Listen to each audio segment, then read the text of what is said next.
ספר חדש שיצא שכתב גלעד דיאמנט. אחר הצהריים טובים, גלעד. אחר הצהריים טובים.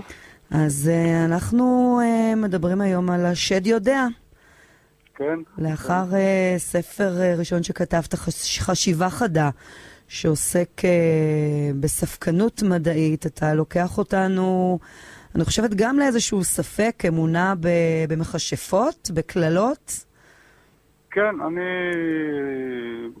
לכאורה באותו נושא, אבל בצורה לגמרי שונה, דרך סיפור, פרוזה, בעצם רומן בין בחור לבחורה, שמתחיל בדרך, כפי שאנחנו מצפים, מאוד מוזרה.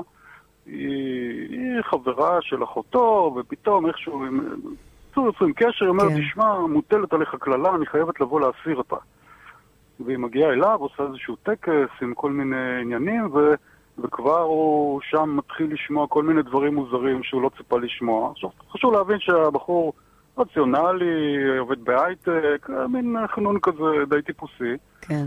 והיא רוח שערה, מלאת כל מיני מסתורין ופיתוי, ונוצר ביניהם הקשר הראשוני, ומשם זה מתחיל להתגלגל באמת למקומות שאף אחד לא יודע לאן הם יובילו, עם כל מיני ספקות, ומצד שני אמונה, אבל לא עד הסוף, ובדיקה, ומצד שני זוגיות, והכל מתערבב ביחד שם במין מערבולת אחת גדולה. קראתי תגובות על הספר של מי שקרא, ויש שם כאלה שממש לקחו את זה להתחלה מפחידה, לכל מיני תיאורים שהם מפחידים, והיה קצת צריך אומץ כדי לקרוא את הספר, או שהם מגזימים קצת. תראי, אני חושב שזה הכל שם בהומור סך הכל. כן. יש קטעים אולי קצת מפחידים, אבל הכל ככה בקריצה, ובאמת היה חשוב לי שזה יהיה עוד ספר פשוט, שפה פשוטה, קולח, אמיתי, בלי התחכמויות מיותרות, ומצד שני כן ישאיר מקום למחשבה, כן יעורר מחשבות על כל הנושא הזה של כמה זה בעצם קשה לדעת מה נכון ומה לא, כי היא מגיעה עם הסיפור של מתקשרת, עם אורחות ושדים וכולי, שיש אנשים שלא מאמינים בזה בכלל, ויש אנשים שממש מאמינים בזה, אבל אין הרבה אנשים, אני חושב, שאומרים בוא נבדוק עם זה, בוא נבדוק את זה. וזה בעצם מה שהבחור הזה עושה במקביל לקשר הזוגי, הרומנטי שמתפתח ביניהם. הוא לא מפסיק להיות סקרן וקצת לשאול שאלות וקצת לאתגר אותה וכולי. באיזשהו מין ניסיון להבין אם זה נכון או לא. עד כדי כך שהוא כבר לא, הוא ממש נקרא שם בין העולמות, כי העולם שלה הוא לחלוטין שונה מהעולם של הרציונלי, וזה מתחיל לעלות לו כבר במחיר בחיים, בכל מיני תחומים, בעבודה, ביחסים עם הילד, וצריך איכשהו להחליט. הבחירה של תומר כאיש הייטק, כאדם שהוא רציני, מכוונת, אם זה היה נופל על בן אדם מתחום עיסוק אחר, אולי פחות רציני, זה היה עושה איזה שונה? תראי, הדמות היא מצד אחד חייבת להיות סקרנית כדי בכלל להיכנס לכל ההרפתקה הזאת. יש הרבה אנשים או שהם מפחדים מכל הנושא ולא מתקרבים, או שכבר מאמינים, אז זה לא מעניין.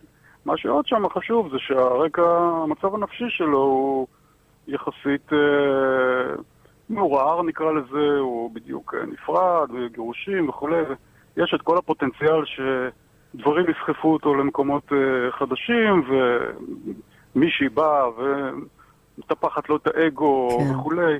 הכל נרקם איכשהו יחד, זה לא... גם בן אדם כזה במצב רגיל לא היה נכנס כנראה להרפתקה כזאת. אבל ככה התנאים בשלו להם. ובאמת הרעיון זה בעצם, אני לא אתן ספוילרים כמובן, אבל לא ברור. זה לא כל כך פשוט, וזה כמו שזה אולי נשמע, וזה לא נגמר כל כך כמו שאולי מצפים לאורך הספר. בטח לא לאור הדברים שכתבתי בעבר, והפעילות הספקנית שלי, אני בכוונה פה... אתה משאיר אותנו עם ספקנות, ובטח עם... לבלבל את הקורא מההתחלה עד הסוף, ואז... ומשאיר אותנו בסוף, בטח גם עם בלבול. טוב, אנחנו נסתקרן. כן, נסתקרן לקרוא. אני רק אעיר שהספר לא נמצא בחנויות. אוקיי. מי שרוצה להשיג אותו, יכול או בדיגיטלי, יש בכל החנויות הדיגיטליות פחות או יותר בארץ, או דרך, אם הוא רוצה מודפס, דרך האתר של הספר, פשוט לכתוב בגוגל, השד יודע הספר, ולהגיע. הבנתי, אוקיי. גלעד דיאמנט, אני מודה לך מאוד על הדברים, ושיהיה בהצלחה. תודה לך, והנאה לקוראים. תודה רבה, כל טוב. להתראות. להתראות.